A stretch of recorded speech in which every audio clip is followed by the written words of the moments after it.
Tá carregando ainda. Opa, agora sim. Pronto. Boa tarde a todos e a todas. Nós estamos aqui, então, no segundo Ensina. Sejam bem-vindos à oficina Recursos para a Alfabetização Matemática numa Perspectiva Histórica. Eu sou Sérgio Cândido Gouveia Neto. Eu sou a Thalita.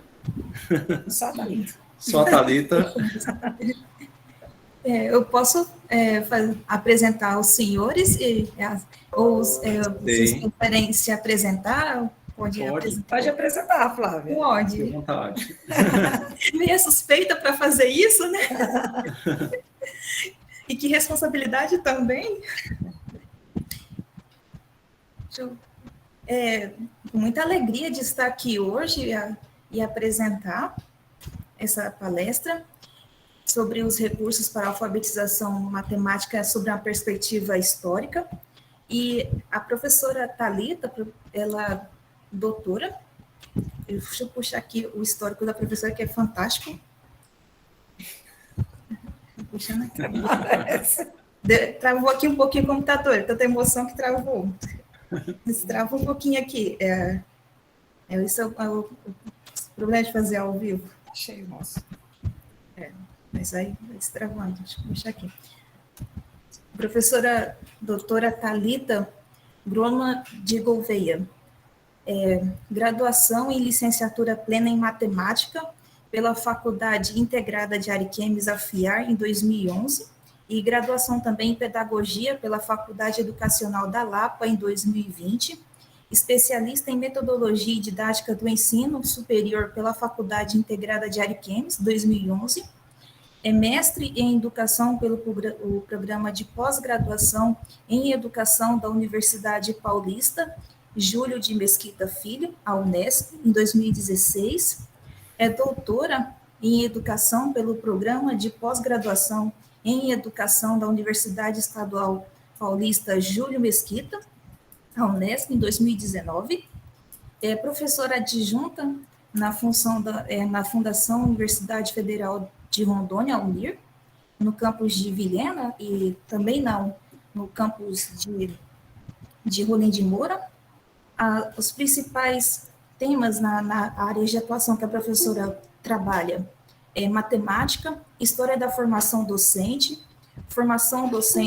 professores leigos, método e técnicas de ensino e ensino-aprendizagem.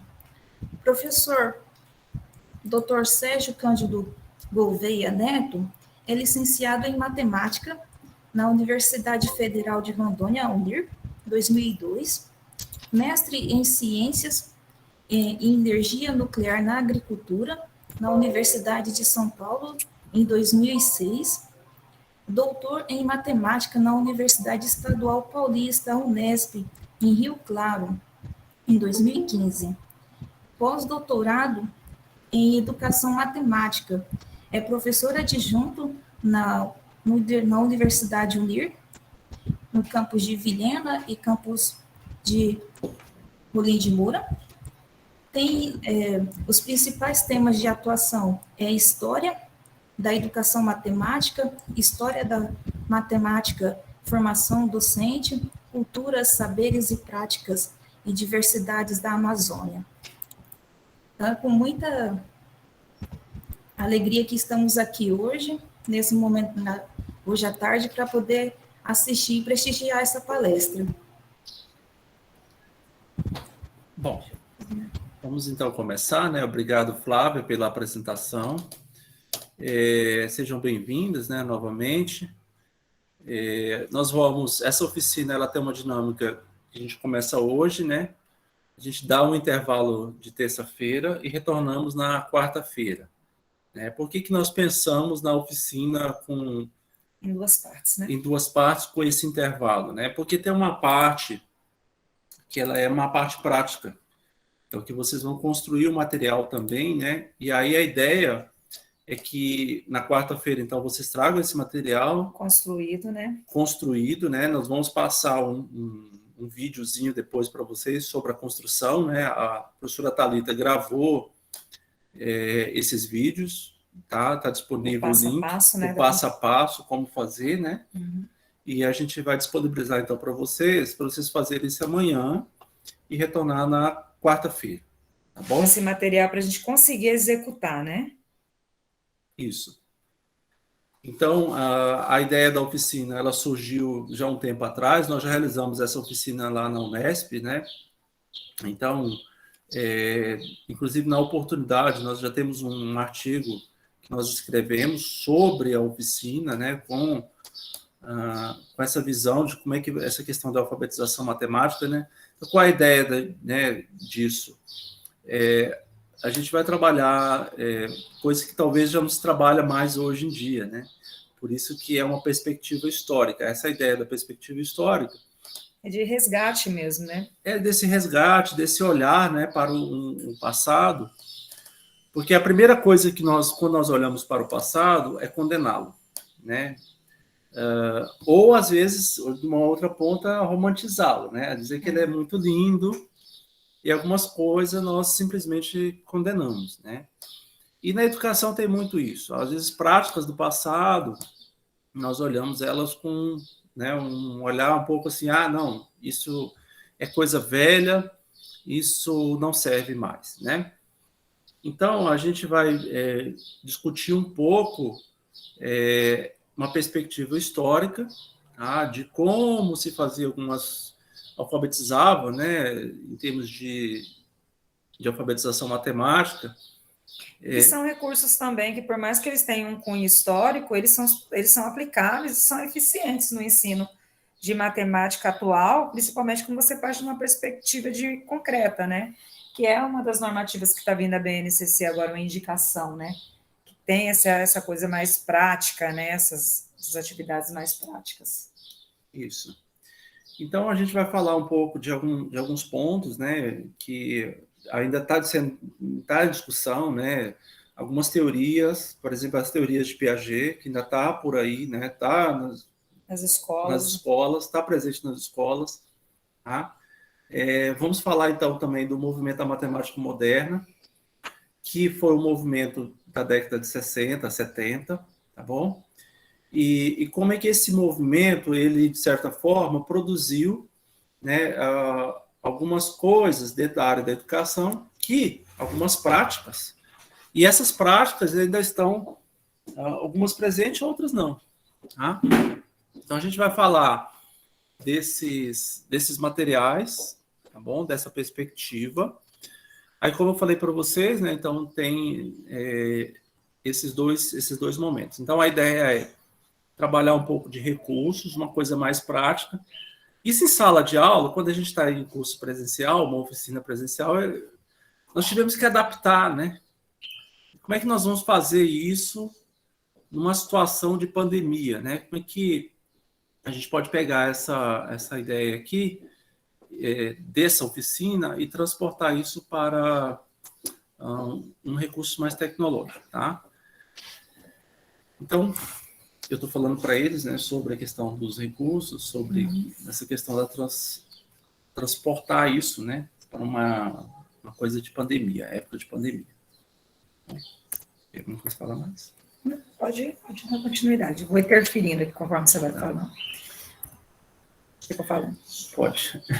Então, gente, esse projeto Inspiração, que inspirou essa oficina, né, foi esse Logos 2. Ele foi um projeto de formação de professores que ocorreu na década que se iniciou ali por volta de 1975 e ele foi até 1996. Então, ele teve um longo período nas escolas, né? Teve na Paraíba, se eu não me engano, ele foi até 2006, né? Presente nas escolas. E ele formava aquele professor que estava em sala de aula, mas ele não tinha uma formação para atuar nas primeiras 4 séries do ensino que a gente hoje chama de ensino fundamental. Naquela época era do primeiro grau que eles chamavam, né?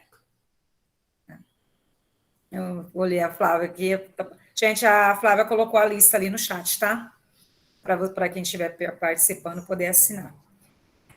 Então, esse programa, ele formava aquele professor que estava em sala de aula. E esse professor que estava em sala de aula atuando nessas 4 primeiras séries do primeiro grau, eles tinham formações variadas. Então, nós tínhamos aquele professor, por exemplo, que tinha a 4ª série que lecionava para crianças até a 4ª série. Naquela época estava muito em perspectiva, pelo menos, principalmente nos bairros mais abastados, mais afastados, e na zona rural, era muito presente as salas multissereadas, né? Para quem não sabe o que é uma sala multissereada, é quando funciona mais de uma série dentro de um mesmo espaço, né? De um mesmo espaço de sala de aula. Então, na maioria das vezes, funcionava primeiro, segundo, terceiro e quarta série dentro daquele mesmo espaço. Então, era aquele professor que ele não tinha uma formação pedagógica para estar em sala de aula, às vezes ele foi um aluno de quarta série e lecionava, muitas vezes, até para os colegas dele, que foram alunos, enquanto ele estava na quarta série, por exemplo, esses aluninhos estavam na primeira série. Então, ele sai da quarta série e passa a ser a docente daqueles professores. Então, era uma ideia, na época que nós estávamos no processo de ditadura militar, né? De formação, de capacitação e serviço. Então, ele é um dos primeiros programas que tem de formação de professores, no sentido de a distância, que ele funcionava no método modular, né? E a ideia era formar esses professores sem tirar eles de sala de aula, que eles continuassem atuando. Então, a própria sala de aula se tornava o laboratório de aprendizagem deles, né? Então, eles tinham um material bem direcionado para essa parte didática, né? E o material que a gente está se inspirando, que a gente vai explicar para vocês, é inspirado nesse material do Logos 2, nos módulos de matemática e didática da matemática. Se eu não me engano, didática da matemática eram 8 módulos e matemática eram 20 módulos que eles tinham. Tá? Acho que é isso, né? Esqueci alguma coisa do Logos? Não, acho que não. Informação. Olha, vocês podem nos interromper também. Qualquer momento, As pessoas que já estão acostumadas a ter aula com a gente aqui na pós-graduação, aí sabe que a gente sempre meio que faz assim nesse sistema de diálogo, né? Eu esqueci de alguma coisa, me lembra, né? Então, o pessoal que está com a gente já está bem acostumado com esse nosso estilo, assim, se vocês estranharem, tá? E vocês podem interromper a qualquer momento, tirar dúvidas a qualquer momento. Não vai ter um momento para vocês tirarem dúvida. O momento é na hora que ela surgiu, tá? Vocês podem interromper que a gente vai tirando as dúvidas de vocês, o que quiserem complementar com alguma experiência de vocês também, pode falar, tá bom? Então, o Logos, né, teve aqui em Rondônia também. Então... eu esqueci de falar isso. 19 estados da federação, gente. Teve 19 estados da federação, Rondônia foi um dos contemplados, né? Quem não foi contemplado foi o Acre, porque ele já tinha um próprio. Ali a parte do estado de São Paulo também não, porque eles já não tinham essa carência de curso de capacitação, né? Já era um estado mais estruturado, a gente vê até hoje em dia mesmo, que normalmente a maioria da gama de mestrados e doutorados estão, né, na região ali de São Paulo, então eles também não tiveram o Logos. E o Logos, né, para o estado de Rondônia foi muito importante, porque aqui se formou muitos professores, né? O Logos foi responsável pela formação de muitos professores, então, na década de 70 e de 80, isso bem antes da abertura dos cursos de magistério nas cidades, né? Então, magistério a nível de segundo grau, que muitos professores se formaram, já veio em 1985 do estado de Rondônia, né? Então, vocês percebem, assim, que muitos professores formaram pelo Logos, de certa forma, usaram esse material, né? E nós sabemos que muitos professores, né, vai para a sala de aula e utiliza dos materiais de formação nas suas práticas, tá? Então, muitos deles ainda estão atuando em sala de aula hoje ainda, né? Então, isso significa que, de certa forma, né, esses professores formaram com esse material, tá? E esses materiais, de alguma forma, né, ou esses conteúdos, de alguma forma, chegaram também em sala de aula, tá? Então, a gente vai falar um pouco disso, vamos rememorar algumas coisas que talvez vocês já estudaram, né? Via, digamos assim, por intermédio desses professores, tá certo? Então, a gente vai falar um pouco disso, tá? Então, os módulos do Logos, né, eles, de que movimento, de que corrente esses módulos, eles foram elaborados, né? Então, dentro da matemática, surgiu na década de... na verdade, um pouco antes, né? 1960. 1950, né? 1950. 1940, 1950, surgiu um grupo de pesquisadores chamado Grupo Bourbaki. Era um grupo de professores de matemática de nível superior, tá? Que eles tinham uma ideia de reformular toda a matemática por meio de algumas teorias, né? E aí eles criaram, né, um conjunto de coisas que na época estava muito em voga, que era o chamado estruturalismo. Tá? Nessa ideia, eles pensaram em reescrever toda a matemática sob uma outra perspectiva, a perspectiva do estruturalismo. Tá? Então, surgiu aí, com esse grupo, um grupo que eles chamaram, né, um movimento que eles chamaram de movimento da matemática moderna. Isso foi em 1940, 1950. Inclusive, alguns membros do grupo Bourbaki, que é principalmente o Fernando Dieudonné, ele deu aula na Universidade de São Paulo, também na década de 40, depois ele foi para a Universidade de Princeton, nos Estados Unidos, né? E esse grupo, ele foi uma referência, né, posteriormente, porque, veja, a gente está falando de uma reformulação da matemática, isso a nível superior, né? A coisa na pesquisa matemática. E, de alguma forma, isso vai ser apropriado depois, na década de 60 e 70, pelas escolas. Tá? Mas, claro, que tem uma outra coisa aí por trás de interesse disso, né, que com a corrida espacial, a disputa ali na Guerra Fria entre Estados Unidos e União Soviética, os Estados Unidos, então a União Soviética lança o Sputnik. Em 1957. Em 1957, eles lançam o Sputnik 5, né? E esse sucesso da União Soviética vai fazer com que os Estados Unidos então, corra atrás, né? Digamos assim, desse prejuízo, e eles vão buscar inspirações para a reformulação dos currículos de matemática. De certa maneira, eles se voltam contra a escola, né? Porque eles falam que não tem cientistas, porque a escola não está priorizando, né, esses cientistas. Então, eles voltam esse olhar ali para a escola, né? E aí começa a ter essa reformulação nos currículos, né? Para criar esse cientista, né? Para conseguir ganhar essa guerra tecnológica, né? Então, veja que é uma situação, uma questão de poder, né, que vai, de certa forma, influenciar a reforma do ensino de matemática. Tá? Então, os Estados Unidos, então, se apropriam um pouco dessas ideias, né, do movimento da matemática moderna do grupo Bourbaki e lança diversas reformas, tanto nos Estados Unidos quanto na América Latina. Tá?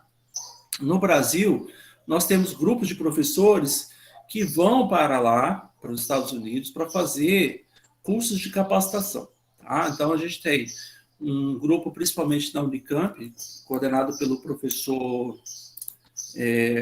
qual é o nome do seu professor lá, do seu avô? Miguel? Não, o pai do Miguel. O pai do Miguel. Jesus amado, como é o nome do homem? Tá vivo? Que ele é do Study Materials, né? Que ele vai, o SMSG. Então, ele vai fazer um curso de capacitação nos Estados Unidos. Lembra o nome do seu? O Carlos estudou ele, não lembro agora. Deu branco. Ele vai estudar, então, né, nos Estados Unidos, e eles trazem, então, essas ideias para o Brasil. Tá? A gente tem outros professores, né, principalmente aí o Oswaldo San Jorge. O Oswaldo San Jorge vai fazer um curso de capacitação também nos Estados Unidos, volta para o Brasil e começa a difundir via livro didático essas ideias do grupo Bourbaki, tá? Essas ideias do movimento da matemática moderna, certo? Então, eles trazem isso para o Brasil, isso se difunde via cursos, né, via livros didáticos, e essas ideias se tornam muito presentes, certo? Então, isso estava ancorado também nessas ideias do grupo Bourbaki, mas principalmente nessa ideia do estruturalismo, tá certo? E aí, né, a gente vai olhar, né, e quando a gente vai olhar bem de perto esse movimento do movimento da matemática moderna, a gente vai ver, então, as ideias muito presentes do Piaget, tá? Porque o Piaget, assim como o grupo Bourbaki, estava inserido numa discussão muito maior, que era a questão do estruturalismo. Uhum. Não, eu só estou concordando. Sim, que daí na época o Piaget ele vinha, ele estava meio que amarrado. Inclusive, quando você vai estudar a história, você vê que o Piaget ele estava em contato com esses grupos que defendiam o movimento da matemática moderna, essa ideia de estrutura mesmo, de situações concretas, de partir da realidade do aluno, né? Essa questão desse excesso de simbologia, que eram as coisas que, por exemplo, o movimento da matemática moderna defendia. Por exemplo, uma das estruturas que o movimento da matemática moderna defendia era a teoria dos conjuntos. Vocês lembram? Vocês devem ter estudado isso no primeiro ano do ensino médio. Alguém lembra aqui o que é uma teoria do conjunto dentro da matemática? Pode conversar comigo, gente. Alguém lembra? Para me ajudar aqui. Vocês estão por aí ainda? Sim, professora. Sim, a senhora está se referindo, essa vergonha, quando um conjunto de determinada coisa, quando fala um conjunto numérico, é isso, professora?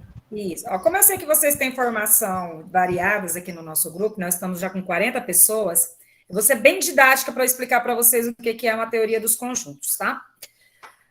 Quando você vai no supermercado, nós temos um conjunto, certo? Um conjunto dos itens do supermercado. Isso é uma teoria dos conjuntos, que é um agrupamento de determinados utensílios que você coloca dentro de um conjunto. Por exemplo, quando você já vai na farmácia, você já tem um conjunto de outros itens, de outros elementos, que é chamado na teoria do conjunto de elementos, certo? Entretanto, quando você vai trabalhar a teoria dos conjuntos, por exemplo, você tem os subconjuntos. Dentro do supermercado, nós temos o conjunto dos elementos do supermercado. Mas dentro do supermercado, nós temos os subconjuntos. O açougue, né, que nós temos o conjunto ali dos elementos, que é a carne, a parte de verduras, que são um outro subconjunto, certo? Lembrando ainda que o quê? Por exemplo, vamos botar a farmácia, o conjunto dos elementos da farmácia, o conjunto dos elementos do supermercado, certo? Então, por exemplo, no supermercado, nós vendemos, né, tem shampoo, né? Na área ali da perfumaria do supermercado, nós temos o shampoo. Na farmácia, nós também temos a área que vende shampoo, dos elementos de perfumaria. Então, nós digamos, por exemplo, que o perfume, que o shampoo, que é um elemento, ele pertence tanto ao supermercado, como ele pertence também ao conjunto da farmácia. Entretanto, por exemplo, ele não pertence ao conjunto dos materiais de construção. Então, veja bem, para o movimento da matemática moderna e para o Piaget, isso tudo parte da realidade do aluno. Então, ele está inserido nesse núcleo o tempo todo. O tempo todo ele está dialogando com isso, né? Então, eles tentam partir, por exemplo, nas séries iniciais, você ensina o conceito de número para a criança a partir da teoria dos conjuntos. E na ideia dessa ideia de pertence, não pertence, está contido, não está contido. Então, antes da criança entender o que é um número, ela tem que entender essas relações. Pode continuar. Acho que foi clara, né, gente? Vocês entenderam? Fala com a gente, pelo amor de Deus.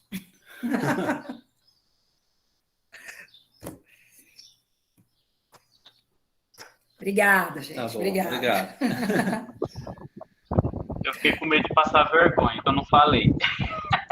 Pode falar, Gabriel. Pode falar, que é livre, gente. Pensei no mercado aqui também. Pensou no mercado na hora, né? Vocês já estudaram teoria dos conjuntos? Vocês lembram disso? Na formação de isso? vocês? É que tem professor que pula, né? Eu lembro de como a gente representava numericamente o conjunto com aqueles símbolos, com o ezinho, tal coisa pertence a tal, e aí você fazia os colchetes, aí você construía. Eu lembro da questão da escrita mesmo dos conjuntos, né? X pertence às reais, tá o quê? Isso, essa parte mais abstrata mesmo da matemática que eu lembro. Claro, o conceito, a ideia que vocês falaram, eu tinha a lembrança empírica mesmo de agrupar as coisas, então a ideia de agrupamento já era na minha cabeça. Agora, o que veio primeiro foi como que eu representava isso matematicamente. E aí, só que aí eu não lembro correto certinho, então eu não quis dizer. Quis escrever aqui. Não sei nem se meu teclado tem recurso para isso. Mas... Eu acho também que não, Gabriel. Gabriel, você estudou, você fez em qual série, em qual ano que você lembra disso? Você lembra mais ou menos? Nossa, é engraçado que eu tô aqui, enquanto eu tava falando, parece que eu tava sentindo, lembrando da escola que eu estudava isso. Eu lembro que foi em Rolim de Moura, foi dos conjuntos, foi, foi o primeiro ano que, não sei, de ensino médio, que tinha já essas representações mais avançadas de conjunto. Também. Eu também lembro daqueles círculos que a gente fazia, dois Isso, círculos, e aí você conjuntos. você ficava fazendo a ligação dos pontos, né?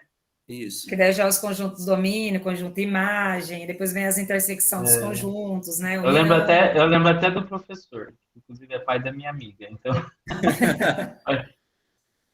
Então, né, você vê que você está falando aí do ensino médio, né? Atualmente, esse conteúdo é trabalhado no primeiro ano do ensino médio, nas grades curriculares.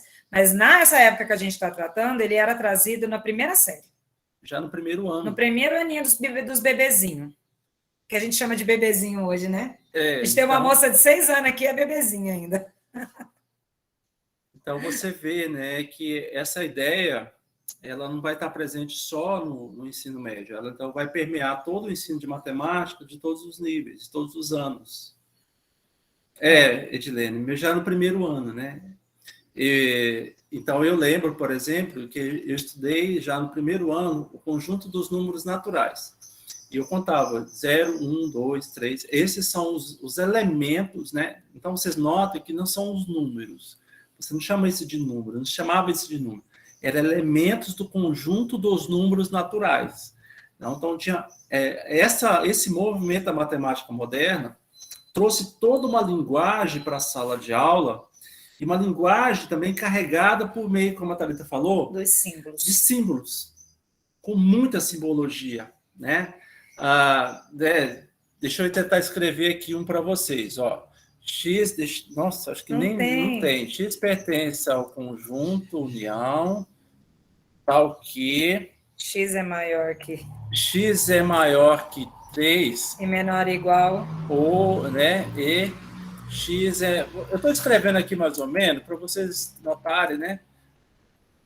Esse E X pertence, né? Era aquele sinal de pertence. Aí tinha um pertence, tem o contido, tem o não está contido, né? Então, era esse excesso, mas era em toda a matemática, né? Não só relacionada à teoria dos conjuntos. E aí, o que acontecia? Esse excesso de informação acabava que por confundir. E eles ligavam mais... Como é que eu poderia explicar para vocês? Eles valorizavam mais esse excesso de simbologia e de situações do que, por exemplo, o cálculo em si. Por exemplo, você ensinar para o aluno, por exemplo, que 2 mais 3 é igual a 3 mais 2. Um exemplo. Eles não queriam saber que 2 mais 3 dá 5. Eles queriam saber se ela era associativa, se ela era comutativa, se ela era... O que ela era? E aí, o que acontecia? Se o aluno falava, quanto que é 2 mais 3? Aí o aluno falava 5. Não importa se é 5, é associativa ou ela é comutativa. Entendeu? Então, às vezes, assim, o que era o resultado mesmo que era para o aluno aprender, ele não aprendia. Né? E aí isso acabou gerando uma confusão. Né? Acho que é isso, né, Sérgio? Então, a gente vê, né? Tinha um excesso de formalismo, um excesso de linguagem, né? Então, principalmente nessas ideias dessas propriedade comutativa, associativa, distributiva, que são propriedades estruturais da matemática. Tá? Elas interessam à pessoa que está fazendo matemática, que está pesquisando matemática, tá certo? Mas para o dia a dia, embora, né, a Thalita comentou essa ideia do Piaget, que tinha toda essa perspectiva de trazer uma coisa mais real, no fundo, era muito mais formalismo do que mesmo uma coisa prática, né? Então, a gente tinha esse excesso principalmente uma algebrização, né? Uma ideia de... A álgebra estava muito presente. E a álgebra estava presente porque o movimento da matemática moderna defendia isso, né? inclusive essa transposição, não seria bem esse o termo, né? Da álgebra para a geometria, né? Então, a gente vai ver algumas coisas relativas à geometria, né? Porque o grupo Bourbaki, inclusive, ao trazer essa algebraização, né? O Jean Dieudonné falou uma frase e as pessoas interpretaram isso de outra maneira, né? Ele diz assim, abaixo Euclides, né?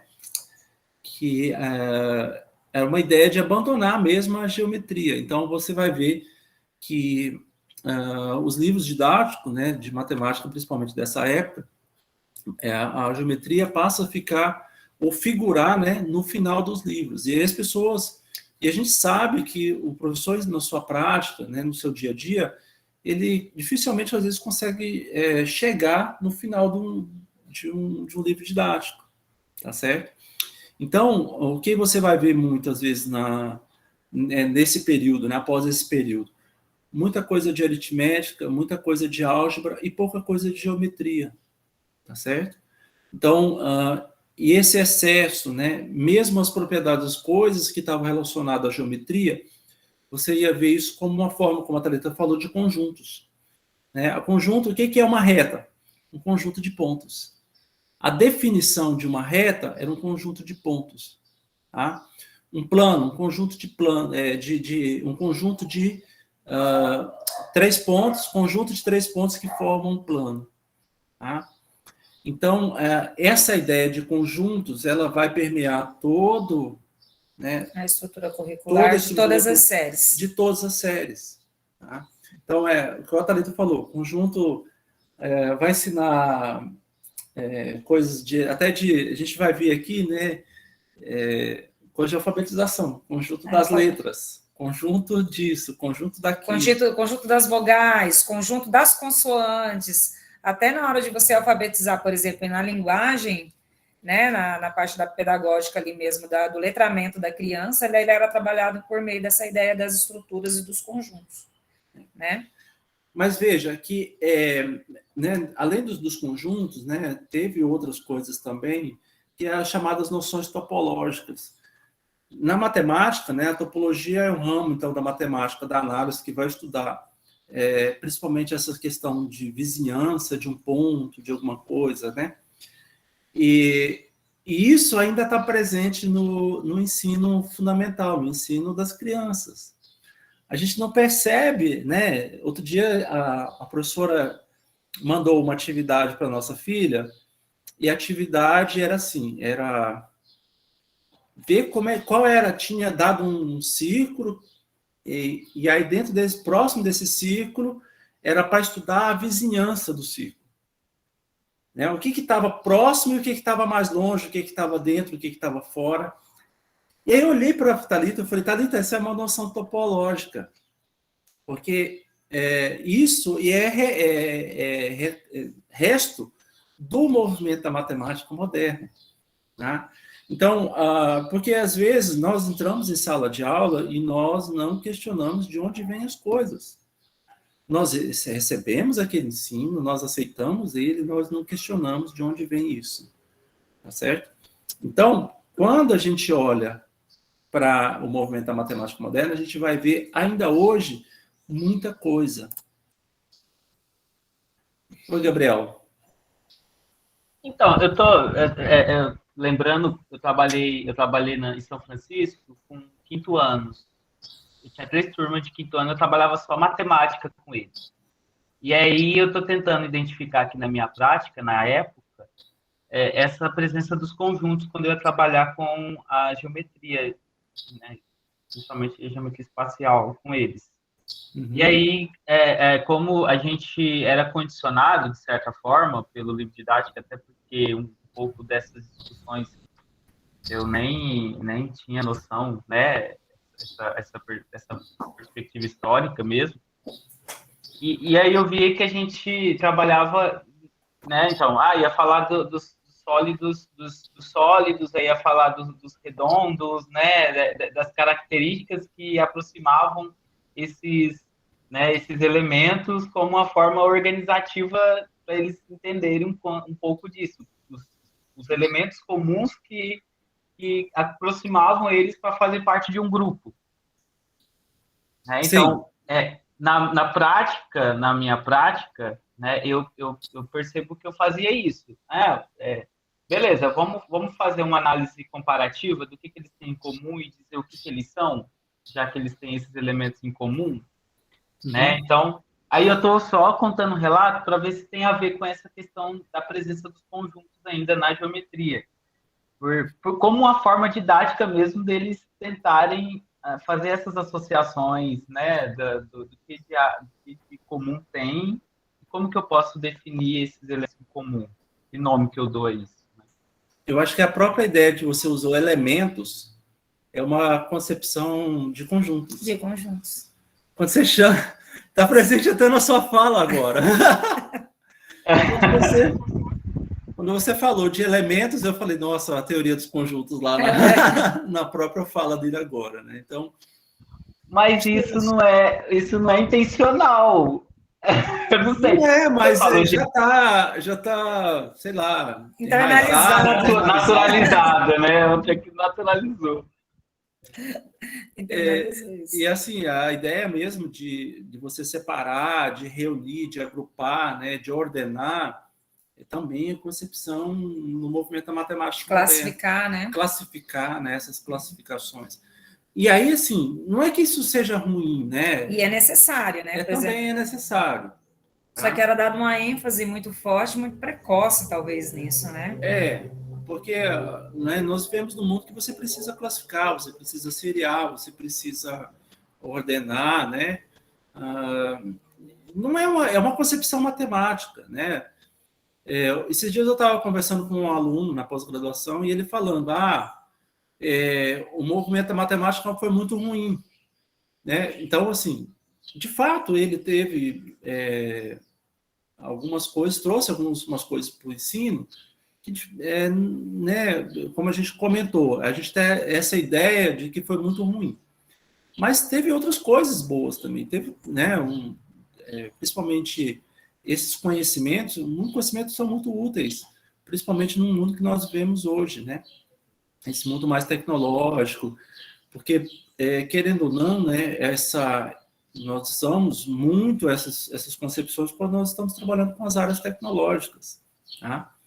Então, pensando em termos de sobrevivência desse mundo, a gente precisa um pouco desses conhecimentos, né? O movimento da matemática moderna, então, ele sofreu várias críticas, né? Principalmente pela, igual a Thalita falou, né? Essa questão mesmo dessa ênfase, desse excesso, né? De algumas coisas na linguagem, né? Mas ele teve, digamos assim, tem um livro que é um livro seminal chamado do Maurice Klein, que é o fracasso do movimento da matemática moderna, onde ele tece assim, muitas críticas, né? Nós temos o livro que depois eu posso pegar e mostrar para vocês, mas ele tece várias críticas ao uso do movimento da matemática moderna no ensino, né? E ele estava falando para eles, né, que aqui em Rondônia isso está muito presente nas escolas. Nas escolas. Porque nós temos, a maioria dos professores utilizava um livro que é do Álvaro Andrini, não sei se vocês conhecem, é um livro Praticando Matemática, é o título. E aí tem umas pedras na capa. Eu acho que tem algum professor de matemática aqui? Eu tenho, Gabriel. O Gabriel tem, né, Gabriel? Então, esse livro do Álvaro Andrini, ele está assim, recheado de coisas do movimento da matemática moderna. Tá? Então, e ele é um livro que foi muito utilizado, né, ou ainda é muito utilizado em algumas escolas daqui de Rondônia, né? Pela facilidade, pelo excesso, por exemplo, de exercícios. Eu ia chegar nessa parte agora. Muitos exercícios, por exemplo, muitos exercícios... Olha aí, esse mesmo. Muitos exercícios repetidos iguais, por exemplo. Lembra? Quem nunca, na época da formação, não lembra daquelas infinitas continhas de mais e de menos? Tudo igual, né? E só ia repetindo, só mudava os números ali, mas a ideia era a mesma, elas não eram contextualizadas, era só aqueles arme e efetue mesmo, né? Que você ia fazendo. Então, a criança meio que fazia uma memorização naquilo, ela decorava, fazia, e é só então ela poderia passar para o exercício na frente. Ó, aqui o Sérgio trouxe para vocês olharem, deixa eu ver se vocês vão conseguir ver. Vocês estão conseguindo ver o livro ou não? Não. Essa capa aqui. Não, Sim, só a capa, década de 1970. Não, calma aí, gente. É porque ele colocou essa capa, esse trem aqui atrás, e não deixou mostrar nada aqui, gente. Espera aí. Eu estou tentando tirar esse fundo aqui. Deixa eu tentar tirar o fundo aqui, gente, para vocês conseguirem ver o livro. Como é que tira o fundo disso aqui? Alterar layout? Aplicar efeitos visuais. Os 3 pontinhos embaixo. Isso, aqui, ó. Nosso fundo nem é tão feio assim para você esconder, né? Tá limpinho, ó. Olha, esse aqui é o livro do Maurice Clark, ele vai falar sobre, ele vai fazer essas críticas ao movimento da matemática moderna, né? Esse excesso de linguagem, a esse excesso, os exercícios. Hoje nós temos um movimento na matemática que vem trabalhar mais a ideia da contextualização das atividades, né? Elas são mais amarradas ao cotidiano, ela vem normalmente com um texto, né, que leva ao raciocínio lógico. Naquela época, não. Era o exercício pelo exercício mesmo, a técnica pela técnica, né? O arme efetue, 300 contas iguais, coisas absurdas, né? Tenho 300 abacaxi, né? E vou comer 50. Mas como, professora, que você consegue comer 50 abacaxi? Né? Então, assim, era bem afastada dessa realidade do aluno, né? Eu estava procurando também o livro do Álvaro Andrini. Eu acho que o Gabriel tem uma versão mais nova, né? Eu tinha uma versão bem antiga, Gabriel, mas eu não consegui encontrá-lo, né? Uma outra proposta que vinha junto com essa ideia do movimento da matemática, que estava muito em voga, e hoje ainda está muito em voga nas escolas, é o discurso pitagórico, né? De que a matemática está em tudo, né? De que a matemática é tudo, que tem até uma frase famosa aí que fala que matemática é a linguagem que Deus escreveu o universo. Acho que todo mundo já ouviu essa frase aí, ela é bem famosa, né? Então, esse discurso pitagórico de que a matemática é tudo, de que a matemática estava em tudo, ela também permeia os módulos, né, Sérgio? Permeia a formação desse professor, que até hoje alguns ainda não se aposentaram e estão atuando nas escolas, né? Então, esse é um discurso ainda muito presente, né? Então, esse discurso pitagórico, né, de que a matemática é a linguagem que Deus escreveu o universo, né? Então, a gente vai ver isso, né? A gente vai ver, então, o movimento do movimento da matemática moderna muito presente, né? Então, nesses materiais do Logos, e que, de certa forma, isso vai acabar chegando nas nossas escolas também. E chegando até nós, porque nós fomos formados por esses professores, né? Quem estudou aqui no estado de Rondônia, como eu fui formada por esses professores, né, que foram muitos formados pelo Logos, depois fizeram magistério, uma graduação, mas a priori foram formados no Logos. E aí a gente pode falar depois. Não, eu estou pensando aqui, né, que querendo ou não, nós puxamos as nossas memórias, né? O Gabriel já fez uma disciplina comigo e a gente sempre fala de memórias, né, Gabriel? Então, as coisas que nós estamos falando aqui, tanto Thalita quanto eu, são coisas que nós passamos nas escolas, né? Então, eu estudei teoria de conjuntos, eu estudei todas essas propriedades, comutativa, associativa, né? Eu estou falando de coisas que tá relacionado com as nossas práticas, né? Então, as nossas práticas como alunos e também depois como professores, né? Então, Gabriel, eu não sei se dizer se isso é uma coisa nociva, né? Mas, assim, que essa coisa que vai permeando, né? A gente tem que tomar muito cuidado com a questão dos discursos, né? Então, esse é um discurso que essa matematização, a gente pode ter certos problemas com ela, né? Mas, assim, e esquecer principalmente o lado humano, né? Então, a gente falar que tudo é matemática, de que tudo é só números, de que tudo é razão, de que tudo é e a gente esqueceu, acho que o lado humano Das relações. das né? relações. Inclusive tá? as escolares, né? Tinha essa época, era isso mesmo, Flávio, eles colocavam um exemplo, né, que na verdade eles te mostravam a técnica de resolver aquilo, né, então vinha um exemplo, aí vinha um modelo, e aí vinha as 300 contas para você seguir mais ou menos aquele raciocínio igual aquela que estava como um exemplo. Era bem isso mesmo, bem observado. Isso aí, né, está dentro principalmente dessa ideia do livro do Álvaro Andrini, que tinha essa concepção, né? Quase uma coisa catequética, né?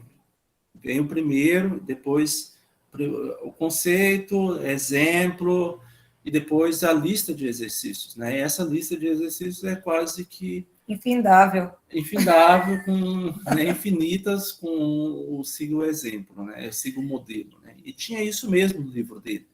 Tinha uma coisa lá, né? E aí você siga o modelo, né? Aí você acabava repetindo uma técnica, o que não levava você a contextualizar aquela matemática, né? A pensar nela numa forma de raciocínio lógico, de estratégico e de realidade mesmo de vida, né? Então é só mesmo seguir o modelo, né? Tá. Mas vocês veem, né? Vocês percebem que por mais que tinha essas concepções, as coisas, o material do Logos vai trazer também uma perspectiva aí do material concreto, né? Um material manipulável, então a gente vai ter... Isso, o movimento da matemática defendia muito essa ideia, né, de partir do concreto, né, que era um movimento que não era só, era da época mesmo, tinha muitas pessoas que estavam com essa ideia de partir do concreto, né, que até a gente fala do Piaget, a Montessori, o Dewey, tem a Popovic, eu vou falar um pouquinho de cada. Vamos pensar, o Logos 2, ele formava de 1º a 4º ano, o que hoje nós temos na sala de aula, que é o pedagogo, que é o professor polivalente, né, que ele atua em todas né, normalmente, até estava lendo uma dissertação que vai ser defendida amanhã, e aí ele falou que ele fez um levantamento pelo INEP aqui vou até fazer um spoiler da tese do rapaz, e aí das escolas, acho que foi 91 escolas do estado que tem o 5º ano, e aí eles verificaram que no 5º ano, dessas 91 escolas, 64 só tem um docente. Ou seja, um professor, né, que atua em todas as disciplinas do 5º ano. Enquanto outras já estão fazendo no 5º ano, alguns professores que têm até 3 para já ir habituando o aluno para quando ele chegar no 6º ano, ele está mais adaptado a lidar com uma série de professores. Né? Mas a maioria das escolas ainda no estado de Rondônia é o professor polivalente, um professor para todas as áreas. Alguns ainda fornecem professor de educação física, outras escolas ainda não, ainda é o professor polivalente que também tem que fazer as atividades físicas com o aluno. Então, seria de 1ª a 4ª série, o que equivale hoje ao nosso 1º ao 5º ano, né, que nós temos hoje. Só que, entretanto, naquela época, nós não tínhamos a que hoje nós temos a educação infantil, porque naquela época ela não era obrigatória, por não ser obrigatória, ela não tinha, os municípios não ofereciam, né?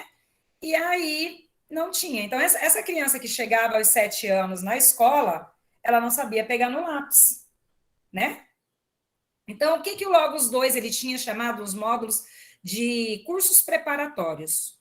O que seriam esses cursos preparatórios? Seriam cursos que essa pessoa, que o professor que ia atender ela, vamos pensar, um professor de 4ª série que dava dando aula numa sala multissereada, né, com 4 turmas dentro de uma sala, né? E ele tendo que fazer atividades que é relacionado praticamente à coordenação motora, grossa e fina. Pular de um abraço só, agachar e levantar com as mãos levantadas, andar em linha reta, andar em linha curva, né? E ele tinha que fazer isso com os alunos, por exemplo, da 1ª série. Mas lembrando que na sala dele estava 2º, 3º e 4º ano, tudo ao mesmo tempo. Então, como é que ele fazia as atividades com esses alunos da 1ª série, né? E o que ele fazia com as outras? Enquanto um está pulando, os outros lá estão escrevendo? Né? Então, assim, era bem complexo de lidar com tudo isso na sala de aula, né? Então, como nós não tínhamos a educação infantil nessa época, era esse professor formado no Logos que também tinha que fazer essas atividades. E aí, uma outra coisa que estava muito em voga na época eram os testes de diagnóstico, que eram nada mais do que algumas atividades que a gente tem hoje, elas são adaptadas por Lourenço Filho e pela Ana Maria Popovic, tá? Essa Ana Maria Popovic, ela trabalhava bastante com essa ideia dos testes padronizados, para trabalhar com a ideia do conhecimento intelectual das crianças. Então, o que era? trabalhar do maior para o menor, sabe? Graduar, classificar, ordenar. E aí, só depois que ela tivesse sido preparada nesses testes, preparada nesses cursos preparatórios, ter sido aprovada nesses testes de diagnóstico, ela tinha uma coisa chamada prontidão. Ela tinha maturidade para começar a aprender esses conceitos baseados na teoria dos conjuntos do movimento da matemática moderna. Essa ideia de maturidade, ela estava amparada basicamente na ideia, porque a Ana Maria Popovic, ela foi discípula do Piaget. Então, naquela ideia dos estágios piagetianos, né, que nós temos ali os 4 estágios dele ali. Então, essa criança que entrava, por exemplo, ela estava no pré-operatório, né? É no pré-operatório, que vai até os 7 anos ali, 6, 7 anos. Né? Então, a essa criança, na perspectiva piagetiana e desses outros, que nem a Popovic, o Lourenço Filho, nada deveria ser dado à criança que não partisse do concreto. Porque ela não teria uma maturidade, uma prontidão para abstrair sem partir do concreto. Né? Então, são coisas que hoje a gente está sendo discutido bastante, mas a gente vê que já é um conceito bem antigo, que já vem daquela época. Então, ele jamais ia conseguir, por exemplo, entender o que é o número 1, se ele não entender que o número 1 se representa uma quantidade. Como que ele vai saber isso? Por forma abstrata? Não, por material manipulativo. Tá? E aí, nessa época, vinha o Dil vinha falando também dessa ideia da perspectiva de que... Quer complementar, Sérgio? Não, estou ouvindo o que você falar. Pode falar. Da perspectiva de que você tinha que, a partir da realidade do aluno, né? Então, ele vinha nas ideias dos jogos, né? Defendendo essa ideia dos jogos em sala de aula, né? Nessa perspectiva de que ele fosse manipular... Edilene, não era nada no concreto, Edilene? Não, pois é. não era, jogos, professora. Era uma viagem. Tinha um professor que a gente entrevistou lá de Pimenta Bueno, né? Ele disse que ele andava com uma mala. Ele foi professor do Logos. Aí ele falava, se eu tivesse que ensinar a lição do sapato, eu tinha um sapato para mostrar para o meu aluno. Era até engraçado ver ele falando, porque ele andava literalmente com uma mala, carregando todo aquele material concreto para a sala de aula, porque era o que era defendido naquela época, né? Isso, o foco naquela época era, até hoje a gente está tendo até uma legislação que caminha nesse sentido, mas isso já era defendido desde aquela época mesmo, Maria Helena, né? Então, porque assim, uma coisa que a Thalita comentou, né, essa ideia de colocar o aluno como centro da aprendizagem, né, então a gente vai ver isso principalmente pela influência do Lourenço Filho, né? Como a Thalita comentou, mas quem foi o Lourenço Filho? Né? O Lourenço Filho foi um dos pioneiros da educação, né? Que trabalhou principalmente com a ideia da escola nova, na década de 30, 40, né? E a perspectiva era colocar o aluno como centro da atenção, né? Como centro do... E aí, por aí, né? Tanto o Lourenço Filho, como essa ideia mesmo que estava presente no Piaget, era essa ideia do construtivismo, né? Que estava de colocar mesmo o aluno como centro e o professor, então, esse mediador desse conhecimento. Então, veja, de novo, a ideia dos discursos também, né? Então, a gente vai ter uma ideia de um discurso, que é a ideia de colocar o aluno como centro, né? E aí, isso, o John Dewey também vai dessa perspectiva, né? Com a ideia de projetos, e aí tudo estava dentro desse pessoal com a questão do que tinha Logos 2. Né? Que tinha que ter, na ideia da concepção de Gil, tinha que ter essa ligação com a vida, né, com a realidade. Por isso ele vem trabalhar, defender a ideia das teorias dos projetos, né, que hoje está bastante em voga também, está sendo bem disseminado nas escolas, né, e ele vem falar que, assim, que se não partir do ambiente natural e da realidade do aluno, vai se causar um desinteresse nele, ele não vai se interessar, porque para ele não vai fazer sentido aquilo. Então, por isso que você tem que partir do concreto, dos projetos, da realidade de vida dele, para que ele possa se interessar, dos jogos, né, para que ele se torne interessante para ele. E aí o Piaget coaduna com esse discurso dele, né, que ele veio falar também, né, que esses jogos, esses materiais concretos, não é para entreter crianças, né, ele tem um objetivo, ele tem uma finalidade, não é só gastar a energia da criança, não é isso, ele é para enriquecer o desenvolvimento que é intelectual da criança. Né?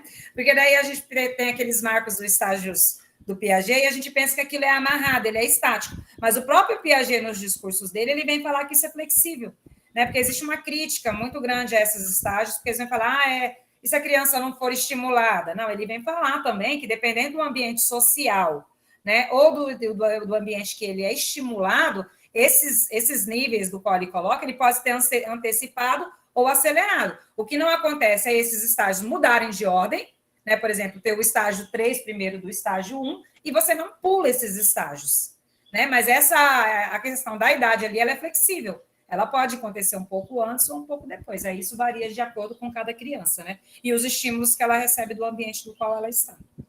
Tá? Então, veja, né? Oi, Gabriel. Você... Ai, gente, desculpa, eu sou muito tagarela. Não, pode falar, Gabriel. E vocês deram corda de dinheiro, mas de liberdade, então... Não, então, total. Ai.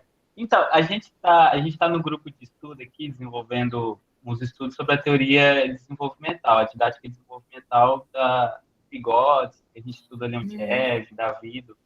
E a gente discute muito Piaget, né, essa questão da maturação, e por ser biólogo, né, ele vai tratar, ele vai escapar tanto da questão biológica, né, da criança de 0 a tantos anos, deve aprender tal coisa. Até porque esse era o foco dele, né, Gabriel? Né? Só que daí eu fico pensando que nessa época, sei lá, o mundo, a sociedade em si, não sei, eu também não vivi nessa época, mas eu imagino que essas coisas davam certas no sentido de que você... acho que não tinha tanta novidade, assim. Existia, eu estou falando da minha época em relação àquela época, mas não sei, sabe? Porque hoje a gente vai falar muito sobre essa discussão do contexto mesmo, do meio, da mediação dos signos. Da histórica, né? Como que o sujeito já aprende muito, a criança já chega na escola, antes de ler e escrever, ela já está operando uma tecnologia, ela já estava fazendo coisas que, hoje a gente olha e fala assim, meu Deus, nessa época eu ficava comendo terra, e a criança já está abrindo aplicativos e fazendo coisas. Né? Mas a época em si, né? Esse contemporâneo, talvez, sabe, provoca mesmo a pensar outras questões com aprendizagem e desenvolvimento que não sejam da ordem do biológico, porque está tudo escapando do biológico. Crianças com 3 anos fazendo coisas que antigamente uma criança com 8 desenvolveu, e com 6, 7. É nesse sentido. Isso. Mas eu acho assim que a gente não pode, né? A gente está discutindo uma teoria, apresentando uma teoria de certa forma, mas a gente não pode ficar preso a ela, claro, né? Sem pensar em outras perspectivas, né? Então, por exemplo, você falou mesmo que o biológico não dá conta de explicar, né? Nós estamos vivendo outra época, outros contextos, então acho que Vygotsky tem uma influência muito grande a gente pensar nessa questão histórica, nós somos seres históricos e sociais, né? Esse ser histórico, social, né? Que a aprendizagem se dá também por outros mecanismos, né? Claro, eu não consigo pensar no ser humano como um ser biológico só, né? Então, é um ser biológico, mas, né, quando a gente fala de coisas culturais, de outras, né, de aprendizagem, acho que é muito mais do que isso, né? Então, a gente não pode negar, por exemplo, o caso crianças que estão tendo contatos com outras realidades. Né? E é até interessante pensar nisso, Gabriel. Por quê? Porque o Vygotsky, ele é um contemporâneo do Piaget. Eles nasceram na mesma época ali. Só que o Vygotsky, ele morre primeiro, porque ele tem, acho que é tuberculose, se eu não me engano, acho que é tuberculose. Ele morre, ele vive pouco, né? 30 anos, 30 e poucos anos, e ele falece. Só que veja bem que os módulos do Logos 2, você não vê a entrada da inserção vigotskiana nesse período do Logos no Brasil, porque você não vê nada de Vygotsky nesse material. Né? Porque as ideias, apesar dele ter sido contemporâneo, começa a chegar do Vygotsky mais pela década de 80, ali, bem depois, no Brasil, né? No Brasil. Até porque nós temos ali alguns fatores, né, que prejudicaram a disseminação dessas ideias do Vygotsky, né, de uma forma geral. Tanto que nós temos... Ele tem mais de 200 produções que a gente não tem nenhum acesso, que não foram nem traduzidas, né? E sem comentar que a gente ainda escuta Vygotsky de orelhada, Porque o que acontece? As obras dele são traduzidas nos Estados Unidos para depois vir para nós. Né? Então, nós não temos acesso a isso. Então, tem todas essas questões de fatores. Então, o Logos não tinha nada de Vygotsky, nada. A própria psicologia histórico-cultural vem, né? Começa a Viane, o Libânio também vai trazer a pedagogia histórico-crítica, né? Posteriormente, principalmente o Libânio, que eles vão traduzir algumas obras deles, né? Então, mas assim, o Vygotsky tem, eu acho, um outro fator aí, que é a questão do fato dele ser russo, né? Então, e aí, principalmente década de 60, 70, você olhava o russo como um comunista. E aí você não quer saber, né, dessas perspectivas, né? Então, essa perspectiva histórico-crítica, né, histórico-social do Vygotsky, e esse só chega depois, né, no Brasil, na década de 80. E, assim, Rondônia, né, quando você conversa com os professores, eu sempre dou esse exemplo, né? Você conversa com os professores, e aí você vê, né, que não existe quase uma perspectiva, um discurso vygotskiano, né? É um discurso mais piagetiano, porque a gente tem uma informação muito forte em Piaget, né? A gente vê muito Piaget, a gente discute muito Piaget, essa perspectiva biológica, né? Mas você quase não vê essa perspectiva histórico-social. E aí é legal a gente pensar também que nós não podemos esquecer que foi a Maria Montessori. Hoje em dia, você falar que você está adotando uma postura montessoriana, né? Você está na moda, né? Nessa linha. Então, aí hoje, se você falar que você está usando a metodologia montessoriana, hoje tem quartos adaptados para criança, quartos montessorianos, né? E ela foi uma médica que nasceu em 1870, né? Morreu em 1952. E a perspectiva da Maria Montessori, na verdade, era para crianças especiais, né? E ela vem defendendo essa ideia da autonomia da criança, né? Para que ela gere um interesse. E aí ela vem falar também que na área da matemática nada deve ser dado à criança que não parta do concreto, né? Que não tem como ela pensar em coisas que despertam o interesse dele. Então, você vê que é um discurso lá daquela época que já foi discutido, e hoje em dia ela é a modinha do momento. Né? Então, você vê hoje muitas... Todo livro é o quê mesmo? Livraria, não é livraria? Editoras, obrigada. Você vê muitas editoras hoje explorando isso, é um material montessoriano, né? Uma ideia montessoriana. Gente, não esquece de assinar a lista de presença, tá? Para certificação, por favor. Flávia, pode falar. Professora, só um exemplo dessa situação que a gente tem que partir, assim, da necessidade do aluno, né? Isso foi com a minha sobrinha, numa festa de aniversário. Não tem aqueles balão bonitinho que está na moda agora, que acende uma luzinha de LED? Então, meu irmão comprou uns balão, só que foi pouco para a quantidade de criança. E aí a minha sobrinha começou a falar, ai, tia, eu quero um balão desse para levar para casa. Eu falei assim, Samara, olha o tanto de criança que tem, talvez não vai dar para levar para casa. Aí eu falei assim, olha, vamos fazer assim? Talvez vai dar certo. Não, mas tem lá no quarto da Marcela, que é a priminha dela, né? Que era aniversariante. Samara, talvez não vai dar. Eu compro outro para você depois. Aí ela começou a contar quantos balões que tinha e quantas crianças que tinha, para ver se ia sobrando um balão para ela. Então, assim, ela nem se deu conta, ela está na primeira série agora, está com 8 aninhos, e ela, assim, todo tempo a professora ficava falando, olha, ela está muito atrasada na escola, ela não está progredindo junto com as crianças. Mas ela não, nessa situação, ela se dispôs a fazer o cálculo, ela nem percebeu, mas ela estava calculando. Então, eu creio que isso mesmo.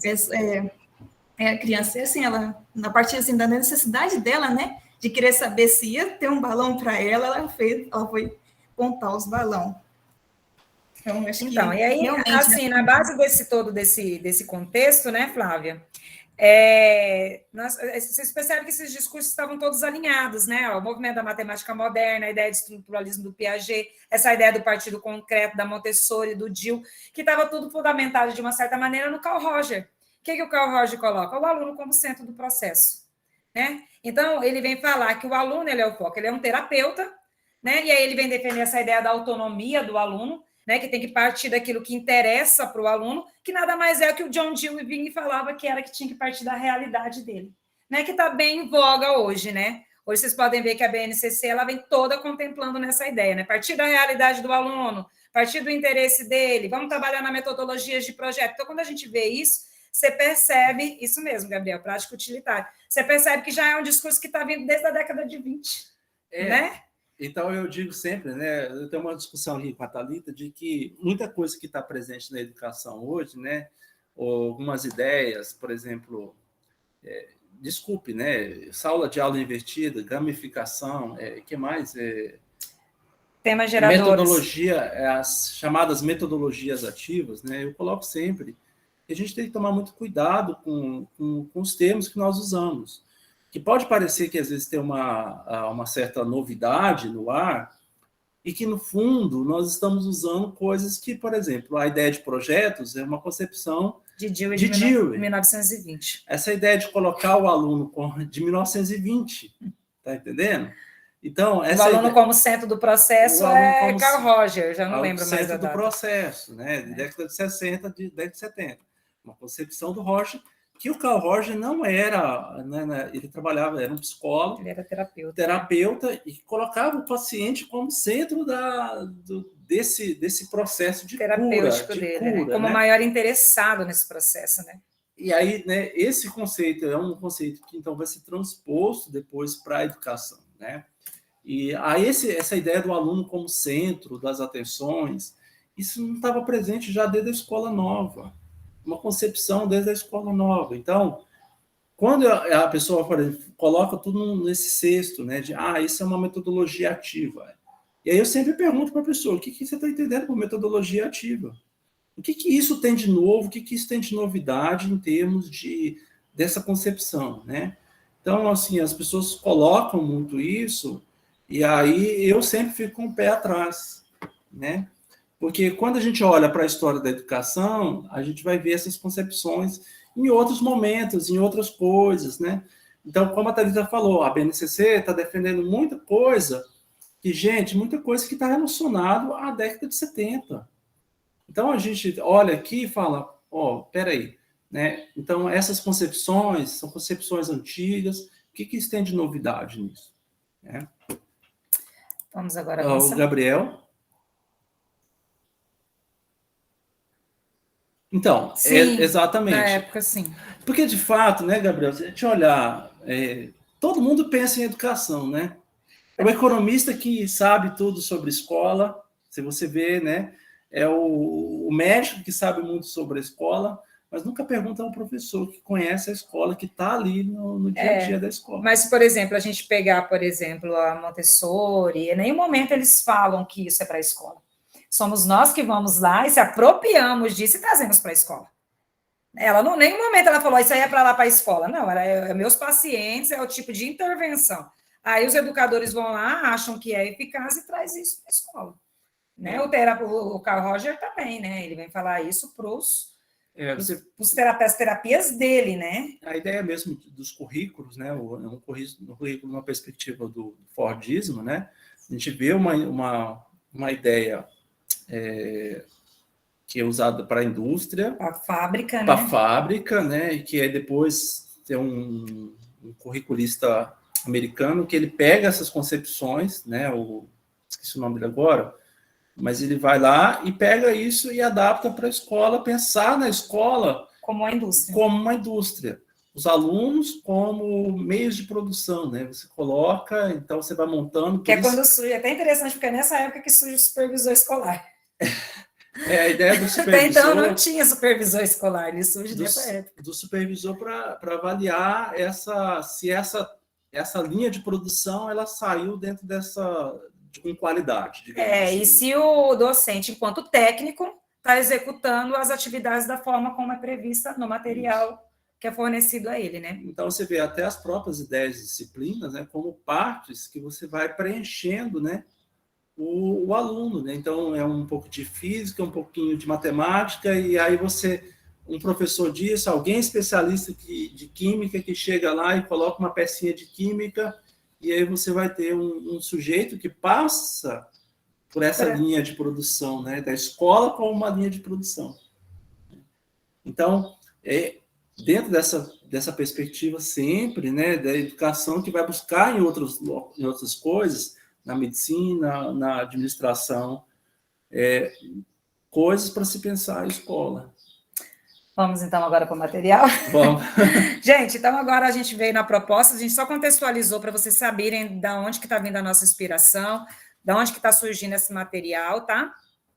Então, nesse primeiro momento, nós vamos trabalhar com vocês a confecção desse material, explicar para vocês o que é, tá? E depois, na próxima aula, a gente vai manusear, fazer as operações mesmo, que é aquele professor que vai para a sala de aula, né? O material que vocês vão poder levar e poder alfabetizar matematicamente os seus alunos, apesar que são recursos que dá para usar para outras coisas também, que a gente vai mostrar para vocês, inclusive na alfabetização mesmo, tá? Dos alunos. E acho que é isso, né? Pode passar o slide. Vamos passar. Bem, gente, a primeira coisa que nós vamos mostrar para vocês é o flanelógrafo, tá? O que ele é um flanelógrafo? Eu acho que vocês estão vendo aqui. Esse aqui foi o que a gente confeccionou, tá? O flanelógrafo, ele é uma superfície plana, tá? De papelão, é feito de papelão grosso, né? No caso, a gente fez, porque ele fica mais firme. Cobrido por a gente cobriu aqui com um feltro, né? Tem gente que fala flanela, mas é um feltro, né? Onde a gente cola as planigravuras. Planigravuras. É difícil falar. Planigravuras. Que nada mais é do que figurinhas assim. Vocês estão conseguindo ver aí no vídeo? As figurinhazinhas com velcrozinho em cima para montar. Tá vendo? Tá vendo, né, Fernanda? Tá vendo? Então, aqui a gente pode usar para escrever palavras, para contação de história, né? Vamos pegar aqui uma... A minha borboletinha estava passeando, né, pelo jardim. E aí aqui dá para você fazer várias coisas. Nos módulos de matemática do Logos 2, isso aqui é ensinado construído, além dessas outras coisas, porque era um professor polivalente, também para alfabetizar matematicamente, tá? Deixa eu ver. Tem mais alguma coisa, amor? Então, aqui é as instruções, né, que os módulos ensinavam como fazer a confecção do flanelógrafo, né? Então, ele dá uma dimensão. Esse que eu fiz aqui é bem menor, eu vou explicar isso no vídeo que a gente vai passar para vocês agora, tá? Porque como é uma aula online, eu decidi fazer ele menorzinho, porque se eu fizesse ele daquele tamanho, não ia aparecer no vídeo, né? Aí eu optei por fazer ele um pouquinho menor, tá? Amor, agora acho que você pode passar o vídeo da construção do flanelógrafo para ficar... Deixa eu achar aqui, só um momentinho, vou colocar o vídeo para vocês, tá bom? Eu vou disponibilizar o link, porque está no YouTube, para depois, na hora que vocês forem construir esse material, né, para quem for construir, vocês possam consultar ele, né, na hora. A ideia era trazer, então, como é que se trabalhava esses materiais, né? Como é que se construía esses materiais, para que eles serviam, tá certo? Então, a ideia de uma oficina, a ideia era ser bem prático mesmo, de vocês fazerem junto com a gente conversando, trocando ideias, tá?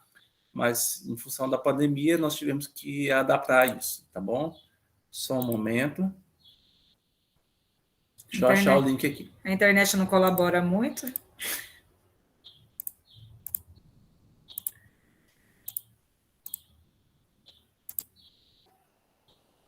Ixi, espera um pouquinho aí, gente. Deu...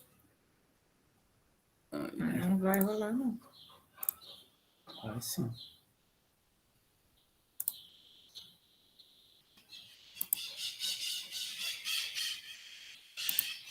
Gente, ficou alguma dúvida do que a gente explanou? Alguém quer fazer algum comentário? Eu nem lembrei de perguntar. Ô, mal educada eu, hein? Ficou alguma dúvida? Alguém quer falar alguma coisa sobre, antes da gente entrar nessa parte do material? Pode falar, Sérgio.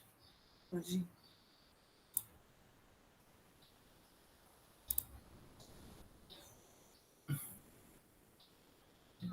Você vai ter que... Eu vou colocar aqui, eu vou sair desse e vou colocar... Flanelógrafo no YouTube. Isso. Gente, é assim que a gente constrói o flanelógrafo, tá? Vocês estão visualizando aí? Estão conseguindo ver bem? Sim. Se vocês não estiverem ouvindo, vocês... Olá, pessoal. Aqui é a professora Thalita. Vocês não vão conseguir me ver, tá? Mas eu quero que vocês prestem atenção bastante aqui na mesa mesmo, que é onde eu vou apresentar para vocês como a gente vai fazer o flanelógrafo que a gente vai usar nas nossas atividades da oficina, tá? Então, primeiramente, vocês vão precisar de um pedaço de papelão, tá? O material que a gente está usando logo, os dois, na apostila, eles orientam a fazer uma placa 70 por 50. A minha, ela não tem esse tamanho, tá? Eu optei por fazer ela menor, porque eu queria que ela ficasse mais fácil na hora de eu usar no vídeo, né? Se eu tivesse uma aula presencial, provavelmente eu usaria essas dimensões mesmo. Mas como eu estou numa aula online, eu vou explicar para vocês as atividades online, eu achei que num tamanho menor facilitaria para mim apresentar na câmera, tá? Então, essa aqui, ela é um pouco menor, ela tá tendo uma dimensão de, essa que eu tô fazendo para vocês, de quase 26 por quase 22, tá bom? Então, além de uma plaquinha dessa de papelão, vocês vão precisar também de um flanelógrafo, de um feltro, tá? Que é esse material aqui, ó, esse paninho aqui, bem baratinho. Eu paguei, isso aqui tudo eu gastei meio metro, tem aqui, eu gastei, acho que foi R$10 nele, mas talvez, como é pequeno, nem precisa, poderia ter sido até menos que meio metro, tá? A gente vai precisar de uma cola, tá? Eu tô usando essa aqui da Pegamil porque ela é secagem rápida, né? E como eu tinha pressa aí, mas vocês podem usar qualquer cola que vocês tenham em casa, desde que ela colhe o tecido no papel, tá bom? Eu usei esse material aqui, ó, que é o velcro, tá? Que o velcro, ele cola aqui ai, gente, esqueci o nome do material agora, no feltro, tá? Ó, ele tem essa colagem aqui, tá?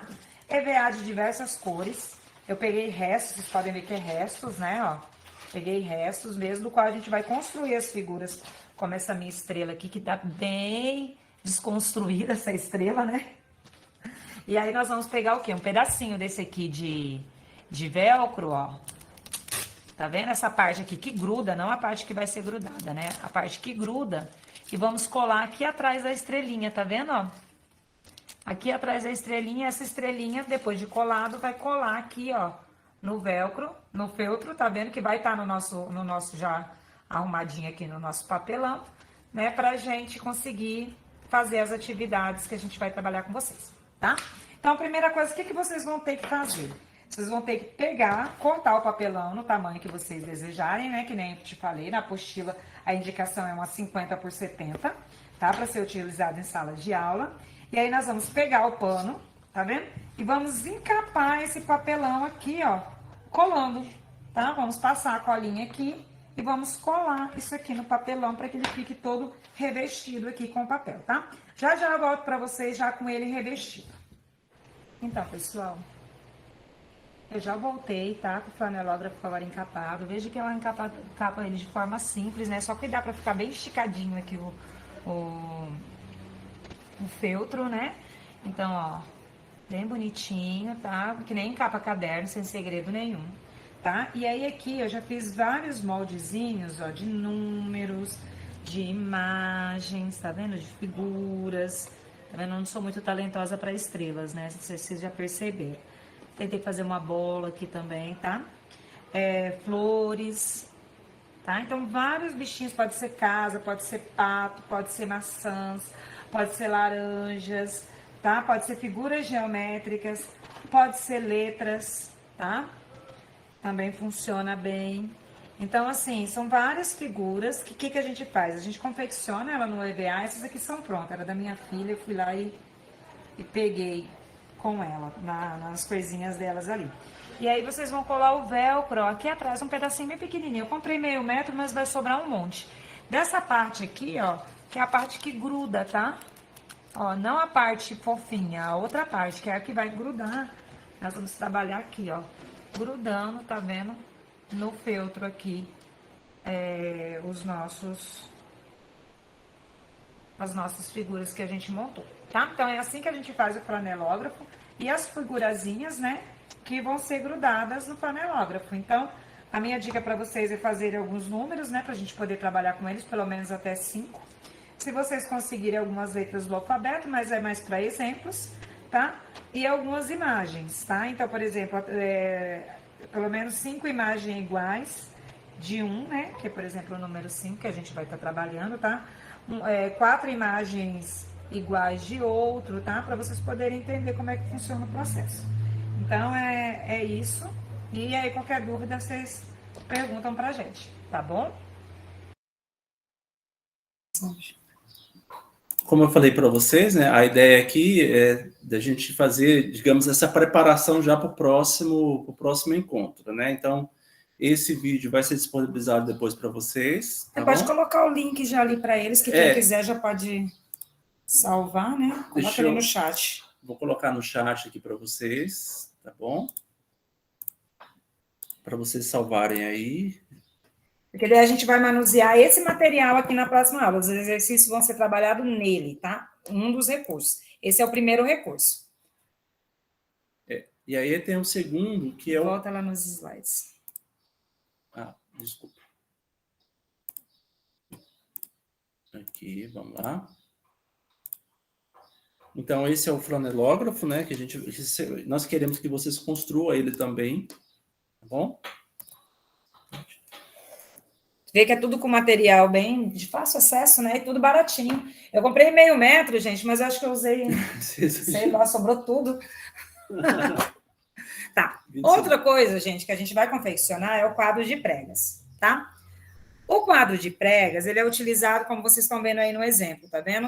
Ele é constituído de linhas horizontais, e você pode escrever frases, pode escrever histórias, tá? No nosso caso, a partir do quadro de pregas, a gente vai construir o quadro valor de lugar. Alguém já ouviu falar do quadro valor de lugar? Alguém já utilizou, já viu, já pegou em mãos? Não. Sistema decimal. Sistema decimal também. Nós vamos trabalhar operações, tá? As quatro, né? As quatro operações. Com ele também, não só para saber a ordem, não. Mas também, além disso, né? Também trabalhar a ideia das quatro operações. Tá. Deixa eu passar os slides. Tá vendo? Isso aqui são vários modelos. Nós temos desde os modelos mais sofisticados, desse aqui ainda é o quadro de pregas, né, amor? Pode passar, pode deixar lá para mim. Tá vendo? E aqui ele vai confeccionando, vai ensinando como é que a gente faz o quadro de pregas, tá? Ele explica que para fazer o quadro de pregas, você faz nas costas do flanelógrafo. Porque vamos pensar, é um professor que trabalha numa zona mais abastada, né? É um professor de zona rural. Então, para ele não ter que ficar trazendo um monte de coisa, ele explica que a gente faz no verso aqui do flanelógrafo. Um lado é flanelógrafo, o outro lado ele se torna o quadro de pregas, e a partir do quadro de pregas, a gente constrói o quadro valor de lugar, tá? Aqui tem um outro, aqui está mostrando aqui o quadro valor de lugar, desde os mais simples, tá? Até os mais sofisticados, como esse aqui, que é feito, por exemplo, no plástico, aqui como é que é o nome daquele material baratinho? PVC? Não PVC. Que todo mundo usa como toalha nas festas de casamento. Ai. Aquele paninho, gente, baratinho. TNT. TNT, obrigada. Prof, Jaque, obrigada, Jaque. É isso mesmo, TNT, com plástico, né? Então, tem várias maneiras. Aqui é as flanelogravuras que eu já expliquei para vocês como que vocês fazem, ele dá alguns exemplos aqui, né, de como fazer. Eu não sou tão talentosa assim, né, vocês viram? Mas a gente faz o que dá. Tá. Eu vou passar para vocês o videozinho agora, porque para fazer o quadro valor de lugar, ele é um pouquinho mais complexo, por exemplo, do que o flanelógrafo, que é bem mais simples. Então, só um momento.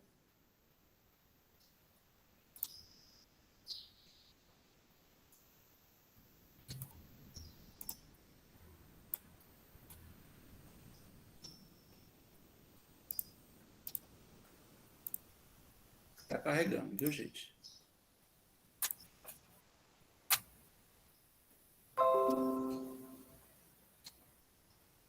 Um dia vai.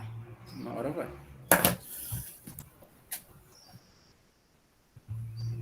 Nossa internet está horrível, hein?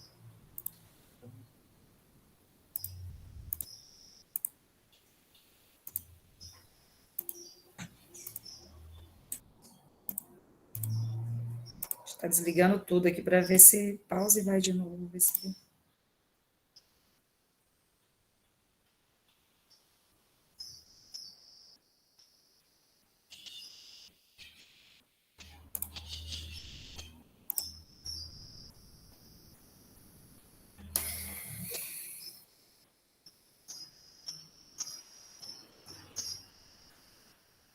A ideia era ficar mais leve. Que a gente jogou no YouTube, foi. Para poder mandar os links também para acessar depois, né? Mas não está funcionando. Porque às vezes as dúvidas elas surgem na hora que está confeccionando o material, né? Agora vocês estão olhando o vídeo, está tudo beleza, né? Mas na hora... Professores, esses materiais aí faz lembrar a época, trazer à memória a época que eu fiz o magistério, que todas essas coisas de apresentar, de desenvolver atividades em sala, nós desenvolvemos. Nós tínhamos o livro de didática, e nesse livro de didática tem vários materiais, não lembro se é Nelson Piletti. Nelson Piletti. Isso, tem vários, eu tenho ele até hoje, da época que eu fiz o magistério, e desenvolver várias atividades desse jeito, cartazes, tudo sobre essa questão de todas as disciplinas que a gente ministrava, né, ciências, era matemática, língua portuguesa, tudo nós fazíamos e colocava nas paredes. Então isso fez buscar na memória essa época da minha fase do magistério, que foi muito boa. Isso mesmo. Porque nos cursos de magistério, né, como o Logos, a gente se inspirou no Logos, né, o Logos é um curso de formação de professores, então foi um curso de formação de professores. Isso aqui precedeu, né, o magistério, foi anterior ao magistério. Foi anterior aos magistérios aqui em Rondônia, então eles têm essa mesma dinâmica, né? Dinâmica, né, de recursos aí, né. Só que são recursos que às vezes estão esquecidos, mas são extremamente eficientes. Né, para o ensino, pelo menos, da matemática, ou até mesmo das outras, né, contação de história, alfabetização, né? Por exemplo, essa questão aqui do quadro valor de lugar, né, a gente... Trabalha o conceito de zero, o conceito de emprestar, que muitas vezes o aluno não entende, né? Essa ideia mesmo de vai um, né, vai um. Aí o vai um vira 10, a criança fica misericórdia, por que um virou 10? Como é que um vira 10, né? Porque... então, a gente vai ver isso com o quadro valor de lugar, tá certo? Vou passar aqui para vocês. Olá, pessoal. Então, voltamos para mais um vídeo aqui. Agora a gente vai aprender como é que a gente faz o quadro valor de lugar, tá? No vídeo anterior, a gente aprendeu a fazer o flanelógrafo e as flanelogravuras, certo? Nos módulos do Logos que a gente está usando como inspiração, eles ensinam a fazer o quadro valor de lugar do outro lado aqui, né? Você vai fazer o sanfonado e vai colar aqui. Entretanto, eu vou optar por fazer ele separado do flanelógrafo, porque eu acho que vai muito complicado você colar o papel no tecido, né? Pode não dar muito certo, tá? Mas quem quiser tentar, fica à vontade, tá? Eu vou fazer separado. Então, eu cortei um mesmo quadradinho de papelão nas dimensões do flanelógrafo anterior, que a gente já tinha visto, né? E nós vamos usar, no caso aqui eu estou usando papel pardo, né? Aqueles papel de enrolar pão, né? Que ele tem uma gramadura um pouco melhor. Mas quem quiser e não tiver em casa pode usar papel sulfite, jornal, né? O que tiver, tá? Nós vamos usar tesoura, cola, né? E durex, tá? Para fazer. Aí daqui a pouquinho eu já volto com o meu papelãozinho encapado. Eu vou encapar ele para ficar com acabamento melhor. E a gente já volta para me explicar para vocês como é que a gente vai fazer o sanfonado para construir o quadro de pegas ou o quadro valor de lugar, tá bom? Olá, pessoal, então eu voltei agora, tá vendo? Aquele papelãozinho, eu encapei ele, tá vendo? Ele tá encapadinho agora com o próprio papel pardo mesmo, tá? E agora eu esqueci de falar para vocês, vão precisar de uma reguinha dessas escolares mesmo, tá? Então o que eu fiz? Eu fiz algumas medidas no papel, tá vendo? Então, essa primeira distância aqui, ó, ela é 10 centímetros. Depois eu tenho essa aqui que é 3 centímetros, depois a de baixo que é 6, e depois a gente vai fazendo uma sequência, 3 centímetros, 6 centímetros, 3 centímetros, 6 centímetros, tá? Numa distância, assim, bem considerável. Nesse quadro aqui, eu acho que eu fiz um de 10, que é o primeiro, né? Primeiro de 10, depois eu fiz 1, 2, 3, 4, 5... de 3 centímetros e 5 quadros de 6 centímetros para a gente poder agora fazer a dobradura, tá? A distância aqui, ó, eu fiz um pouquinho maior do que o quadro, tá vendo? Por que eu fiz ele um pouquinho maior? Porque depois que eu colar ele, eu posso ajustar aqui nas laterais, né? Porque ele não pode ficar menor. Mas se ficar maior, depois eu ajusto com a tesoura, tá? Então, daqui a pouco eu já volto com esse pedaço aqui, ele recortado e já sanfonado para mostrar para vocês, tá bom? Espera daqui a pouquinho. Ó, veja bem que eu recortei aqui do lado, tá? Então, ele vai ficar tipo uma sanfoninha, tá vendo? Como é que vocês vão fazer isso?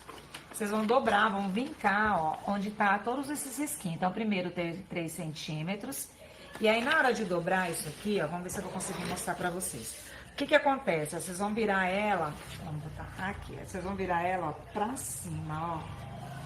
E aí ela vai fazendo sempre como se fosse um leque. Lembra aqueles leques que vocês faziam na época de escola? Como se fosse um leque, tá vendo? Aí vai fazendo esses vincozinhos aqui, certo? Feito isso, a gente vai colar esse quadro valor de lugar aqui, ó. Veja bem que ele tá meio torto, tá vendo? Ele tá meio torto, né? Ó. Como que a gente primeiro faz? Primeiro a gente faz aqui, ó. Tá vendo? Por isso o durex. Ó. Gruda ele aqui, tá vendo? Ó. Como ele vai ficar torto, aí depois a gente vai ajustando ele com a tesoura, tá bom, gente? Então ele vai ficar desse jeitinho aqui, tá? Aí se você quiser só o quadro de pregas, a gente só prega aqui na lateral e ele fica sendo um quadrinho de pregas para o docente utilizar como quiser, tá? Se você quiser, no caso, o quadro valor de lugar, que é o que nós vamos utilizar na aula, aí nós vamos fazer unidade, centena, unidade, dezena, centena e milhar, que é para a gente conseguir executar as operações aqui, tá bom? Tô aqui agora, tá, com vocês, ó. O que que eu vou fazer? Eu vou grudar, tá vendo, ó? Como eu quero que o outro lado fique bonitinho, né? Mas assim, ó, quem quisesse, poderia grudar essa partezinha aqui, ó, atrás do quadro valor de lugar, que fica mais fácil para transporte e tudo, né? Eu vou colocar ele aqui, ó, tá vendo, ó? Ó, grudei, tá vendo a cola aqui? Tô grudando ele aqui. E depois eu vou ajustar bem bonitinho as pontas para ele não ficar torto, né? Aí ele vai ficar desse jeitinho, tá vendo? Bem bonitinho. Já já eu já volto com ele pronto para vocês verem como é que ficou, tá? Depois que eu fazer as separações aqui. Pessoal, aqui eu já voltei com o flanelógrafo pronto, tá? Veja bem que eu fiz um acabamento, eu acertei, né? Depois que a gente colou ele aqui, eu peguei a tesoura e acertei aqui na lateral. E para ele ficar mais bonitinho, como eu tinha esse durex colorido aqui da época que eu já tinha dado outras oficinas, eu fiz um acabamento, tá? Mas quem não tiver, pode fazer só o acabamento mesmo, com o durex mesmo comum, né? E aí eu fiz a separação aqui com o próprio durex colorido, mas quem tiver só o durex transparente, pode fazer uma linha com a régua, né? Passa a régua e passa só para dividir as casas, tá? Então a gente tem aqui agora a unidade, dezena, centena e milhar. E aí nós podemos trabalhar tanto com canudos coloridos ou... como é que eu posso lembrar o nome agora? Canudos coloridos ou palitos de picolé, tá? É interessante que, por exemplo, as unidades, a dezena, as centenas e a milhar, eles tenham cores diferentes, tá? Então, por exemplo, aqui, ó, aqui a gente vai começar a colocar os palitos, por exemplo, da unidade, tá? Peguei esse lápis aqui para exemplificar, que eu ainda não comprei os canudos, tá, gente? Eu vou mostrar para vocês na oficina daí, tá? E aí a gente vai encaixando, lembrando que você sempre tem que ter a maior quantidade de unidades, porque cada 9 unidades, né? Quando você vai completar a 10ª unidade, você pula para casa da dezena, né? Então, você acaba sempre usando mais unidades e dezenas do que centenas e milhar. Então, você tem que ter bastante de canudos ou palitos que representam as unidades, relativamente uma quantidade mais ou menos de dezenas, e já centenas e milhar, você já não precisa tanto se você não for trabalhar com números muito grandes. E normalmente, quando é nas séries iniciais ali, você não trabalha inicialmente com um número muito grande de valores, tá bom? Então, esse é o nosso quadrinho valor de lugar. Qualquer dúvida, você chama a gente no WhatsApp na hora da construção, que a gente vai ajudando vocês, tá bom? Pessoal, a gente foi comprar os canudos. E os canudos de hoje em dia se sofisticaram, né? Não sei se vocês sabem, mas agora eles vêm embalados um a um. Antigamente eu ia lá e comprava os canudos, era aquele mação de canudo colorido, tudo misturado. Agora não, eles vêm embalados um a um. E aí achei muito caro na hora que foi comprar. Falei, não vou gastar um dinheirão não, R$12 um pacote de canudo, tô fora. O que a gente fez? Eu não quis palito de picolé porque eu ia ter que pintar e eu fiquei com preguiça. Aí a gente foi lá comprar umas colherzinhas, né, daquelas de aniversário, e nós cortamos a parte da colher, pagamos R$2. E aí ficou só os cabinhos, tá vendo? Ó? Opa. Das colherzinhas, tá vendo? Coloridinho aqui, para a gente manusear ele, ó, e conseguir colocar, tá vendo? Aqui dentro, tá vendo? Que é onde a gente vai fazer as operações, tá? Aqui é interessante que vocês tenham pelo menos, no mínimo, 3 andares, tá?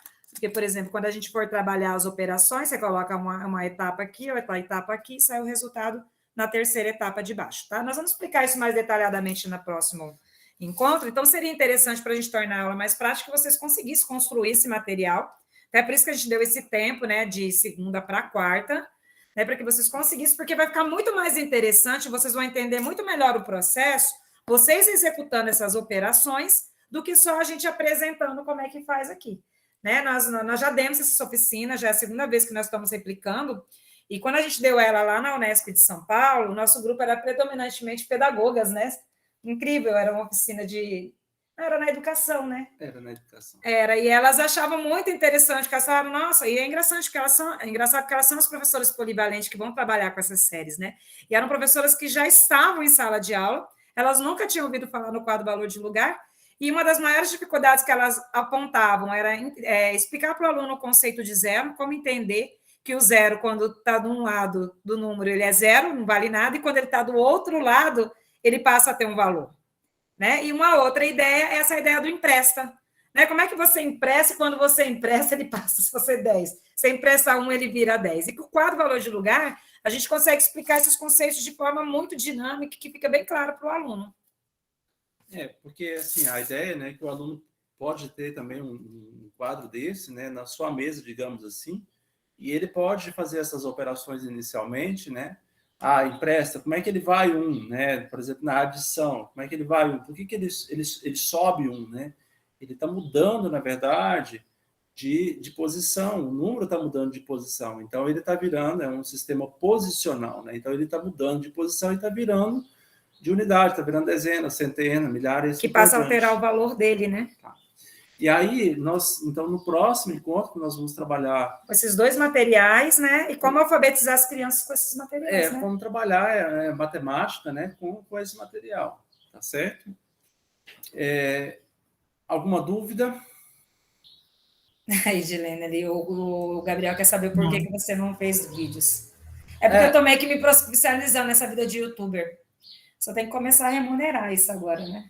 Então, a Thalita, Gabriel, ela pediu que eu gravasse, né? E aí, como vocês notaram que os vídeos são sempre cortados, né? Então, ela tinha gravado a primeira parte, e aí eu falei, Thalita, imagina eu voltando, gravando a segunda parte, aí fica assim, eu volto no próximo, daqui a pouquinho. Aí aparece o Sérgio, daqui a pouquinho com outro... Mas ele me ajudou. Naquela parte de dobrar aqui o quadro valor de lugar, eu já não fazia muito tempo que eu não fazia, não lembrava mais. Aí eu risquei, falei, misericórdia, agora como é que dobra isso aqui para ficar um leque? Aí a gente veio, pensou junto, ele me ajudou ali, aí depois, na hora de gravar, ele saiu de cena e ficou só eu. Já bastou que a professora Thalita mudou de roupa aí no meio do... Você notou isso, né, Edilene? Edilene, eu gravei isso aqui, gente, eu gravei a primeira parte do vídeo, aí eu estava como suplente de uma banca de concurso lá de Ariquemes, me convocaram, eu tive que sair à noite. Aí eu fui gravar a segunda parte na sexta-feira, depois que eu voltei de Ariquemes, quase uma semana depois. Então foi um tempão depois.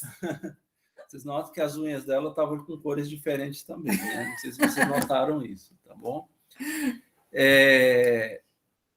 Então, é isso, gente. O que nós tínhamos para hoje é isso. A gente espera vocês na próxima quarta-feira de material confeccionado. Né? Vocês têm os links, mas se tiver dúvida, pode chamar a gente pelo WhatsApp, que tem acesso aí, né? Se não pode falar com a Kátia, pode passar nosso WhatsApp, que a gente vai ajudando vocês. Pode falar, Patrícia. Oi, professores, tudo bem? Boa tarde. Boa tarde, Patrícia. Eu sou a Patrícia, eu sou acadêmica do curso de licenciatura em matemática do IFRO Campus Cacoal. Eu gostei muito do fanelógrafo, só que eu fiquei em dúvida, assim, que vocês falaram que poderia ser qualquer tipo de cola, né, que tivesse acesso para colar o velcro nas figurinhas de EVA. Eu pensei de levar para o aluno manipular mesmo, né? Para ele colar, tirar, só que eu fiquei assim com a impressão que se não soltaria muito fácil, teria que ser uma cola mais forte, assim. Não sei, a cola branca poderia até colar, mas ela demora, né? Nossa, O demora. ideal é uma cola chamada Pega Mil. O colar de secagem rápida, né?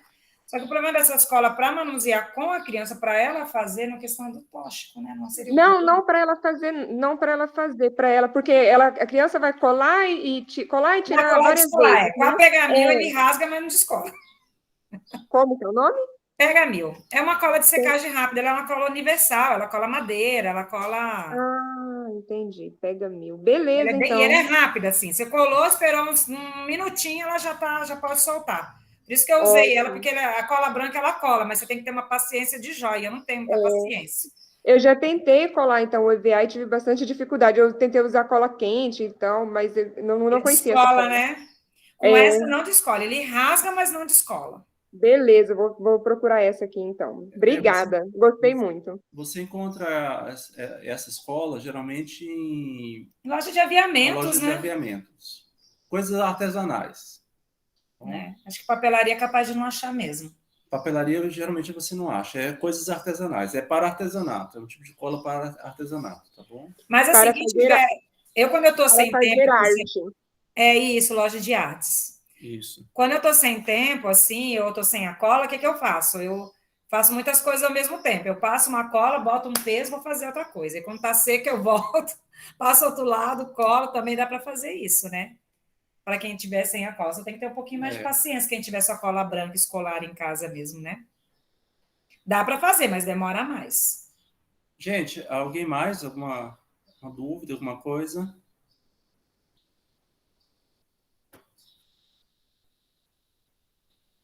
Acho que é isso. No caso é para deixar as figurinhas, os elementos. Vou chamar de elementos, por favor, não me julgue. Você pode chamar de elementos mesmo. A gente vai trabalhar com quadro de lugar, a gente vai trabalhar conjuntos mesmo. É bem de elementos mesmo. A ideia aqui é trabalhar conjuntos. A gente vai trabalhar conjuntos com vocês não vão fugir disso. Legal. É para deixar tudo pronto, então, esses elementos assim já montadinhos para a quarta, né? Isso. Principalmente a questão dos quadros, né? Porque nós vamos trabalhar as operações, adição, subtração, multiplicação, né? Eu adorava fazer isso, só que era um desastre, principalmente com cola. Eu colava mais os dedos do que os negócios de colar. Mas, enfim, a gente... É bom que vai todo mundo exercitar a coordenação motora aqui. É bem nas séries iniciais mesmo. Matam com ele uma cajadada só, né? Trabalha coordenação motora, matemática, tudo. Gente, isso então, gente. Espero que vocês tenham gostado. A gente preparou com todo carinho. A gente gostaria mais da participação de vocês, então. Mas eu acho que na próxima que vai ser mais dinâmica, acho que mais gente vai se empenhar, né, a participar. A gente gosta de ouvir vocês. Foi muito bom. Pode falar, Flávia. Todo mundo assinou a lista, né, gente? Só um minutinho, que a Flávia chamou. É isso. Isso, é a lista de presença, lembrando que precisa ter 75% de presença no evento do Ensina para poder ter o certificado. E um outro lembrete é sobre o acesso ao link dos vídeos. Todos já clicou no vídeo, já salvou na lista no YouTube para poder ver depois. Tá tudo certo? Senão eu posso passar para a Kátia também, se alguém precisar, a gente repassa. Isso, né? Tá? Não tem problema. Não tem problema, né? Só lembrando também, vou disponibilizar aqui agora rapidinho um outro link, que é o cronograma do evento do Ensina, do restante da semana. Vocês podem estar entrando aqui no site da página do PGCN, fiquem à vontade. Com muito carinho que a gente está fazendo o segundo Ensina. O ano passado foi um pouco... retrasada, né? Foi presencial, mas foi muito legal também. O ano passado foi complicado, foi difícil, a gente bem difícil para todos, né? Não conseguimos executá-lo, nem de forma presencial, nem de forma online. Então, esse ano a gente está executando ele online. Então, eu agradeço muito pela presença de todos, pela professora Thalita, pelo professor Sérgio. É muita alegria de estar aqui hoje com vocês, com todos os presentes aqui. A gente está em forma remota, ainda com satisfação e com alegria de estar ainda assim. É bom ter esse encontro, esses momentos aqui de aprendizado valiosos. Muito obrigado. E agradeço a todos. Agradecemos também. Agradecemos a presença de todos, viu, gente? Muito obrigada mesmo. E desculpe as brincadeiras, né? Mas a Thalita, a gente tenta, já num ambiente tão hostil, digamos assim, né? A gente tenta ser um pouco mais leve. Gente, então,